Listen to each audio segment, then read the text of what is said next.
Guys 20 বছর আগে আমি আমার বাসা ছেড়ে চলে গিয়েছিলাম টাকা কামানোর জন্য।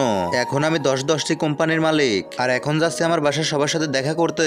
কিন্তু গেট তো বন্ধ, চলো উপর দিয়ে যাওয়া যাক। আরে সামনে আবার এইটাকে। আরে নুবরে, কে রে তুই? এখান থেকে যা, তা না হলে গুলি করে দেবো। তোর এত বড় সাহস, আমার বাড়ির দারোয়ান হয়ে তুই আমাকেই হুমকি দিস? আরে সামনে মনে হচ্ছে সুইমিং পুল, যাই গোসল করি। আরে বাইরে হইচই করে কে রে? আরে অ্যাডাম সাহেব যে। হ্যাঁ হেপু, তুমি চিনতে পারছো? এখন বলো বাসার সবাই কই? আরে অ্যাডাম, বাসার সবাই তো কিডন্যাপ হয়ে গেছে। আরে অনেক গরম লেগেছে, যাই একটু গোসল করে নি। কিন্তু উপরে আবার এইটাকে দেখি তো। অ্যাডাম সাহেব, এই রেড ক্রিমিনালে আপনার পরিবারকে কিডন্যাপ করেছে। Red criminal? আমি ভালোই ভালোই বলছি আমার পরিবারকে ছেড়ে দে। ছাড়তে পারি, আমাকে কালেকশন ভার্সেস করে হারাতে হবে। এখন এই দেখ, বাংলাদেশের মধ্যে সব থেকে দামি জিপ গাড়ি আমার কাছে, আর এইটার দাম 5 কোটির উপরে। অ্যাডাম, এখন তুই তোর কালেকশন দেখা। রেড ক্রিমিনাল, তুই আমার কালেকশন দেখলে তুই জায়গায় হিসু করে দিবি। এখন তুই দেখ, আমার কাছে কয়েকশো কোটি টাকার ল্যাম্বরগিনি সুপার কার আছে, আর বাংলাদেশে সবার থেকে আমার কাছে বেশি গাড়ি। অ্যাডাম, তুই তো অনেক বড় লোক রে। নুবরা, এই শহর থেকে এক্ষুনি বের হয়ে যাবি।